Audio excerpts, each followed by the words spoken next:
Buenos días. Una vez más vamos a trabajar con el caso de Jorge Fernández González, con la inconformidad 8, diagonal 2022, que está en el segundo tribunal colegiado en materias penal y del trabajo del 19º circuito de Ciudad Victoria, Tamaulipas. Eh, Vamos a hablar del Estado de Derecho. Vamos a hablar de la dilación. Vamos a hablar de algunos artículos y vamos a hablar un poco de lo que señaló el magistrado disidente.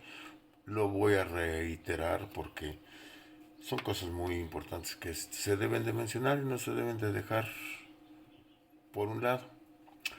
El Estado de Derecho es algo muy importante porque es un concepto que nos da a todos la obligación de cumplir y hacer cumplir las leyes, las normas y lo que de ellas emanen, tanto funcionarios como los tres poderes de gobierno de un país. En el caso de México así es, y nosotros como ciudadanos también los debemos de cumplir, pero también nos da el derecho de tener un juicio justo, de tener abogados, de tener una defensa adecuada, de tener un tribunal que haga las cosas bien, cosa que no ocurrió en el caso de Jorge.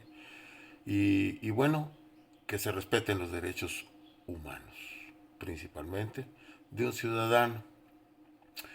En el caso del Estado de Derecho de mi hijo y de sus derechos fundamentales, pues fueron violentados tanto por la Fiscalía del gobierno del Estado de Tamaulipas, del sexenio anterior, fue en el 2017, y por el Tribunal de Enjuiciamiento y también un tribunal de alzada que salió con cosas muy extrañas ahí, incluyendo cosas que ni siquiera fueron ventiladas, ni siquiera existieron.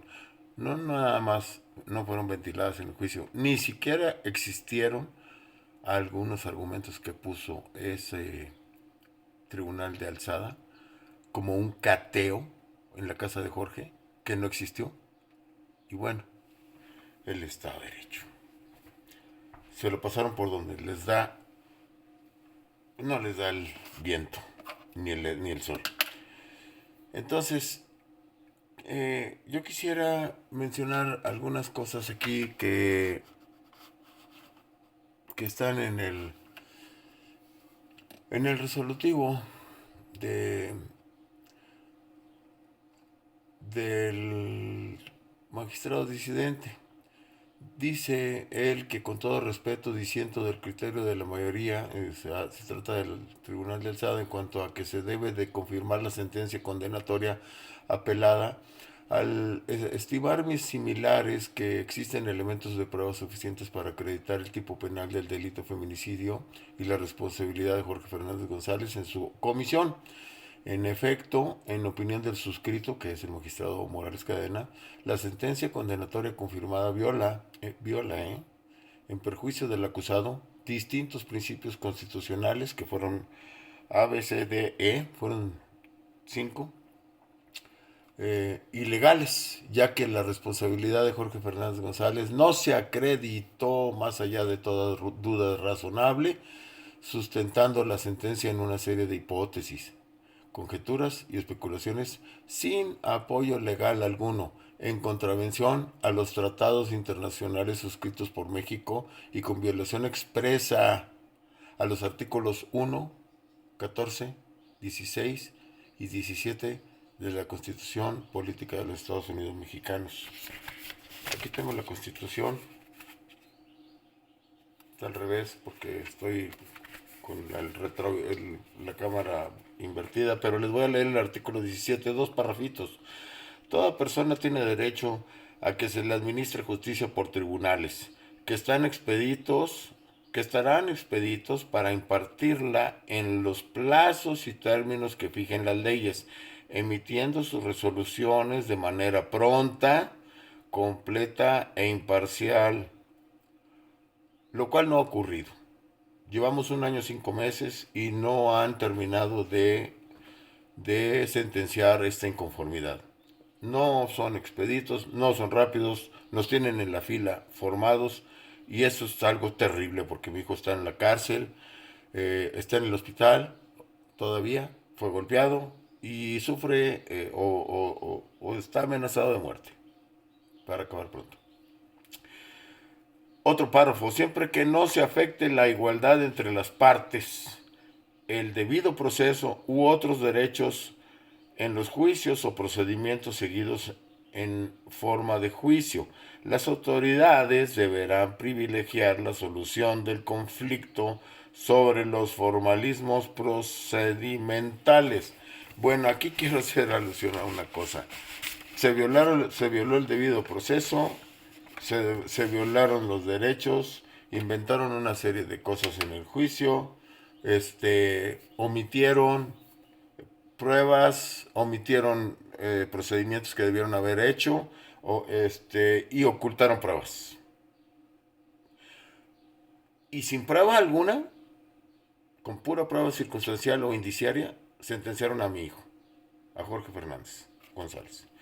Entonces aquí el magistrado disidente menciona 5 violaciones en su resolutivo y las voy a enumerar nada más para ser muy breve, que son las siguientes. La número 1 es la presunción de inocencia. La violentaron. La número 2, el indubio pro reo o la duda razonable, o la duda también razonable que debes de darle a una persona. A él habla aquí que ni siquiera debió haber sido inculpado. Eso en sus primeras páginas está, mucho menos sentenciado, mucho menos. Entonces, la tercera, la prueba indiciaria o circunstancial. Él habla aquí de muchas cosas en relación a la prueba indiciaria o circunstancial y pues que no se debió utilizar como una prueba fundada, motivada, como para sentenciar. Los principios de legalidad y valoración de la prueba. También menciona aquí que hubo una errónea valoración de pruebas y se habla de 33 pruebas que fueron valoradas mal. O sea, bueno, hay unas que son a favor de nosotros y otras que se las pasaron por el arco de triunfo. Y las violaciones al no acreditarse el grado de participación del sentenciado en la comisión del delito de feminicidio. Esa es otra. O sea, el artículo 39 habla de todos los conceptos que debes de cumplir para ser autor de un crimen, de un homicidio, y ni siquiera pudieron acreditar absolutamente ninguno de esos. Y número 6, la violación al principio de exhaustividad de las sentencias. Con esto, señores, quiero decirles, señores y señora magistrados, de este tribunal colegiado en materias penal y del trabajo, segundo tribunal colegiado en materias penal y del trabajo del 19º circuito en Tamaulipas, que ya por favor sentencien y sentencien adecuadamente conforme a derecho, conforme a derecho. No puede haber otra cosa aquí, porque han violentado esto y ya tenemos 5 años, 7 meses, casi 8 meses sufriendo con una persona en prisión y sin su hijo. Y su hijo tiene derechos sin su padre. Es huérfano de madre porque se la secuestraron y luego la asesinaron y luego la fueron a arrojar ahí un paraje. Y estos cuates se lavan las manos e inculpan a una persona inocente. Muchas gracias. Dios los bendiga.